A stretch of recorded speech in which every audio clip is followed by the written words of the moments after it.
मेरे प्यारे विद्यार्थियों, आपको जो दो एड ग्रेड अभ्यास पुस्तकें दी गई हैं, इन एड ग्रेड अभ्यास पुस्तकों में विज्ञान, गणित, सामाजिक विज्ञान, हिंदी, अंग्रेजी और संस्कृत दूसरे में दी गई है। इसमें कक्षा 7वीं की जो एड ग्रेड अभ्यास पुस्तिका दी गई है, तो जो ये इसमें आज हम इसकी सामाजिक विज्ञान को देखेंगे। सामाजिक विज्ञान को 3 भागों में बांटा गया है और इनके जो 3 भाग हैं, प्रथम जो इतिहास दी गई है, इसमें 1 से 10 के पाठ दिए गए हैं। उन पाठों की वीडियो भी मैंने अपलोड कर दी है, आप उनको देख लीजिए। और इसके बाद दी गई है भूगोल। भूगोल के हमारे 5-6 पाठ दिए गए हैं, तो वो 5-6 पाठ भी हमने इसके कंप्लीट कर लिए हैं। और यदि आपने नहीं किए हैं तो इसकी वीडियो आप यूट्यूब पर जाकर के मेरे चैनल पर जाके देख सकते हैं।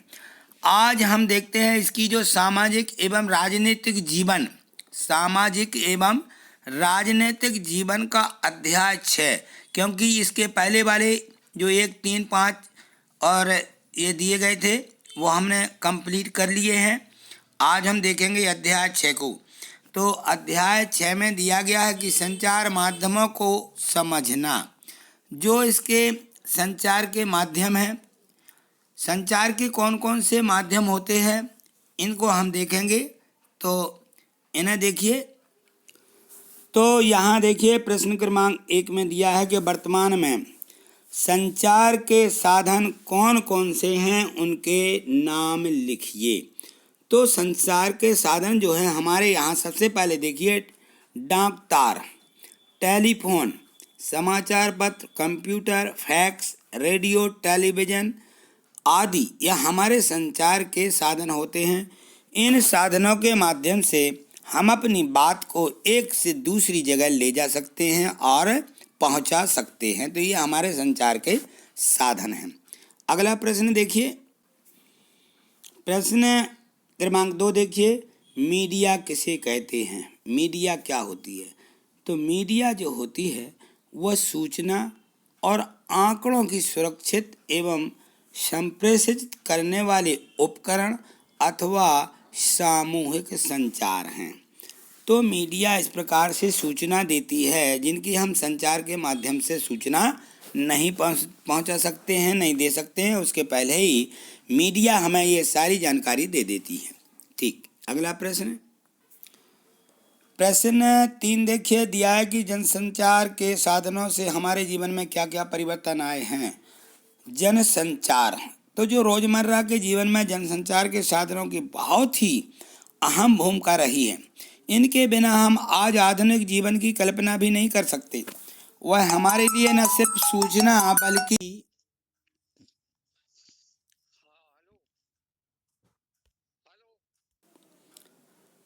तो प्रश्न क्रमांक 3 दिया गया है, जनसंचार के साधनों से हमारे जीवन में क्या परिवर्तन आए हैं।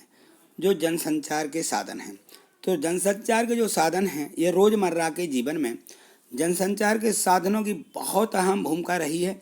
इनके बिना हम आज आधुनिक जीवन की कल्पना भी नहीं कर सकते। वह हमारे लिए न सिर्फ सूचना के माध्यम हैं, बल्कि वे हमें जागरूक बनाने और हमारा मनोरंजन करने में भी अग्रणी भूमिका निभा रहे हैं। तो जो जनसंचार के साधन का मतलब यही है कि हमारा जो समुदाय है, जो हमारा एक दूसरे से मिलना होता है, वो कहलाता है जनसंचार। ठीक, तो इस प्रकार से हमें इस पूरे प्रश्न को लिख लेना है। आगे प्रश्न देखिए, प्रश्न 4 दिया है कि जनसंचार माध्यमों से धन किस प्रकार कमाया जाता है। तो जनसंचार के माध्यम से अनेकों विज्ञापन दिखा करके धन कमाया जा सकता है। ठीक, अगला प्रश्न, प्रश्न 5 दिया गया, लोकतंत्र में संचार माध्यम किस प्रकार महत्वपूर्ण भूमिका निभा रहे हैं या निभाते हैं। तो लोकतंत्र में देश और संचार के बारे में संचार देने वाले और उनमें होने वाली घटनाओं पर चर्चा करके संचार माध्यम अत्यंत महत्वपूर्ण भूमिका निभाते हैं। ठीक, अगला प्रश्न देखिए, प्रश्न 6 दिया है कि लोकतंत्र में स्वतंत्र संचार माध्यम का होना क्यों आवश्यक है।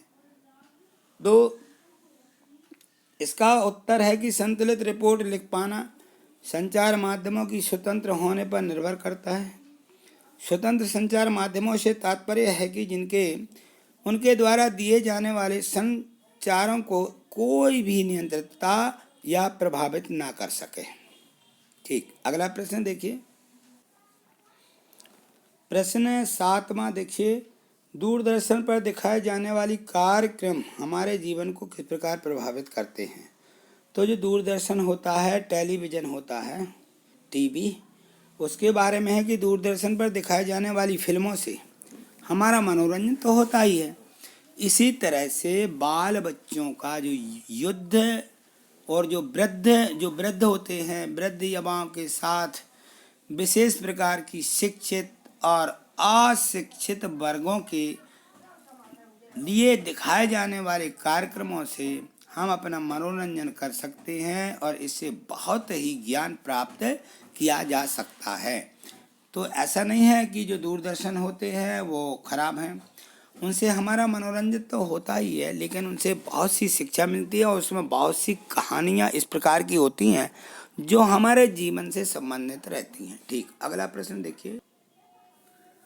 प्रश्न क्रमांक 8, ये देखिए, स्थानीय संचार माध्यम के रूप में समाचार पत्र का महत्व लिखिए। समाचार पत्र अखबार समाचारों पर आधारित एक प्रकाशन है जिसमें मुख्यतः सामाजिक घटना, राजनीतिक, खेलकूद, विज्ञापन इत्यादि की जानकारी सस्ते कागज पर छपी होती है। समाचार पत्र संचार के माध्यमों से महत्वपूर्ण स्थान रखते हैं। आपने देखा होगा कि जो समाचार पत्र या जो हमारे पेपर रहते हैं ना, उन पे जो भी जानकारी छपी रहती है वो कागज़ जो रहता है बिल्कुल सस्ता रहता है, उन पे हमारी ये सारी जानकारी हमें मिल जाती है। ठीक, अगला प्रश्न देखिए।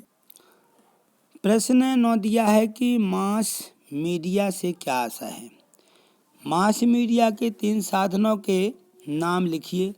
तो मास मीडिया प्रौद्योगिकी की एक विविध सारणी को संदर्भित करता है और जो संचार के माध्यमों से बड़े दर्शकों तक पहुंचाता है। टीवी, वीडियो और अखबार ये मास मीडिया के ही साधन माने जाते हैं। अगला प्रश्न देख। प्रश्न 10 दिया है कि सेंसरशिप से क्या आशय है। सेंसरशिप, जब सरकार समाचार के किसी अंश, फिल्म के किसी दृश्य या गीत की अभिव्यक्ति को जन समुदाय तक पहुंचाते हैं या पहुंचाने से प्रतिबंधित करती है, तो इसे ही हम सेंसरशिप कहते हैं या सेंसरशिप कहा जाता है। तो इस प्रकार से 1 से 10 तक के सभी प्रश्नों के हमने जो उत्तर समझे हैं और इनको अपनी हमें जो वर्कशीट दी गई उसमें लिख लेना है। आगे के जो पाठ हैं उनकी वीडियो मैं तुरंत ही लेकर के उपस्थित हूँगा। यदि आपको सभी समझ में आया तो इसे लाइक और शेयर निश्चित ही करिएगा और यदि चैनल को सब्सक्राइब नहीं किया है तो चैनल को सब्सक्राइब करके निश्चित ही रखिएगा, क्योंकि कक्षा 7वीं में आप पढ़ रहे हैं। आपको इन सभी जो विषय दिए गए हैं, विज्ञान, सामाजिक विज्ञान, गणित, इनकी आवश्यकता अभी कक्षा 8वीं में मीन्स का मेरिट परीक्षा में निश्चित ही पढ़ने वाली है। तो इनकी तैयारी अभी से रखना है, क्योंकि कक्षा 8वीं में तो 8वीं की ही पढ़ाई हो पाती है। तो इसको आपको चैनल को सब्सक्राइब करके रखना है जिससे कि मेरी वीडियो आपको तुरंत ही मिल सकें। थैंक यू, धन्यवाद।